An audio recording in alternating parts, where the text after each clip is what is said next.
There's absolutely nothing more important to the future of our security establishment and the security of our great nation than educating, developing, and preparing our future leaders. Deputy Secretary of Defense Robert Wirt recently visited NPS to give the commencement address at spring 2015 graduation. Wirt was also recognized as a distinguished alumnus of the Naval Postgraduate School. The Deputy Secretary took time out of his busy day to talk with us and share his insight. Thank you for joining us today. Your visit comes on the heel of an acquisition conference here at NPS. Considering your background in acquisition, can you provide some insight in graduate-level education and its contribution to the DoD? Well, the secret weapon of the Department of Defense is our people. We talk a lot about B-2 bombers and long-range missiles and advanced weapons, but really the secret to our department is our people. That's why Secretary Carter has launched what he calls his Force of the Future initiative, which is really focused on attracting and retaining the absolute best talent we have. And that includes not only acquisition, but all of the other things we do. Right now we're under so much scrutiny to give the best bang out of the buck. And there's no better way to do it than to send people to schools like NPS where they learn their trade and can apply it and really provide us with great capabilities at the best cost. For more than 2 decades, the United States has been unchallenged generally as the single world great power. That is an unprecedented circumstance.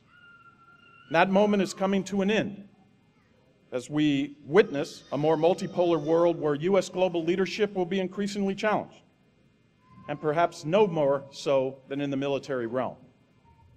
During your speech, you spoke at length about challenges the United States faces right now. You spoke significantly of Russia, ISIL, and the South China Sea. You also talked about the importance of technology and innovation. Can you share what the DoD is doing to maintain military superiority in those areas? The Defense Innovation Initiative is designed to maintain our level of technological superiority. The Secretary of Defense has commissioned what he calls the Long Range Research and Development Planning Program, which is designed to tell us what leap-ahead technologies would provide us the best measure of technological superiority in the future. There continues to be a significant interest in a third U.S. offset strategy you have been developing. Can you give us an idea of what the DoD gets out of it? For the last 30 or 40 years, we've really relied upon advanced weapons, new operational concepts like air-land battle to give us an edge over our adversaries.